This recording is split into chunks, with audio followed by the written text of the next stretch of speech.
એક બાજુ પ્રધાનમંત્રી સ્વચ્છ ભારતના નારા લગાવી રહ્યા છે તો બીજી તરફ ઘણા ગામડાઓનો વિકાસ ગંદકીમાં જ ગરકાવ થઈ રહ્યો છે। આપણા પ્રધાનમંત્રી નરેન્દ્ર મોદીએ જાતે સફાઈ અભિયાન હાથ ધરીને સ્વચ્છ ભારત બનાવવાનો સંકલ્પ કર્યો છે, ત્યારે સ્વચ્છ ભારત બનાવવાનો પ્રારંભ ગામડાથી જ થવો જોઈએ। તેમ છતાં ઘણા ગામડાઓ આજે ગંદકીના ગરકાવ થવા પામ્યા છે, ત્યારે અમે આપને બતાવીશું એક અનોખો વિકાસ। દર્શક મિત્રો, આપ જોઈ રહ્યા છો ગોંડલ તાલુકાનું પાટલી ખોર ગામ। અહીં સરકારે ગ્રામજનોની પાયાની સુવિધા, રોડ, રસ્તા, ગટર, સફાઈ સહિતની સુવિધા પાછળ લાખો કરોડો રૂપિયા ગ્રાન્ટો વાપરી છે।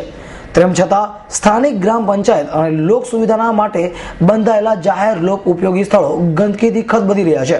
પાટ ખિલોરી ગામે ઘણા સમયથી સરકારની વિવિધ યોજનાઓમાં તૈયાર થયેલા ધોબી ઘાટ અને લાવણિયામાં પાણીની સુવિધા સ્થાનિક ગ્રામ પંચાયતને ઉપલબ્ધ કરી ન હોવાથી આ સુવિધા ગંદકીમાં ગરક થઈ જવા પામી છે। તો બીજી તરફ ગામમાં ગંદા પાણીના નિકાલમાં જ અધિકારીઓને વિકાસના બહાના હેઠળ ખડી કરી દેવામાં આવતા હતા અને સરકારના નાણાંનો ગેરઉપયોગ થવા લાગ્યો છે।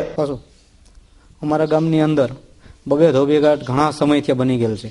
બાજુમાં પાણીના ટાંકા હોવાથી કનેક્શન પણ આપવામાં આવેલ નથી અને એકકોર મોદી સરકારે એમ કહે છે કે સફાઈ અભિયાન પણ ગ્રામ પંચાયત કોઈ પણ શેનું ધ્યાન દેતું નથી અને બાજુમાં ગંદકીના થર જામી ગયેલા છે। જ્યાં જો ત્યાં ઠેર ઠેર ગ્રામ પંચાયતની અંદર કોઈ પણ ધ્યાન દેતું નથી, ગંદકી જામી ગયેલી છે અને બબે ધોબિયારા હોવા છતાં પાણીનું કનેક્શન એને જ આપેલ નથી। ઘણો સમય ત્યાં પડેલું છે, ગ્રામ પંચાયત સેમાં પણ ધ્યાન દેતી નથી।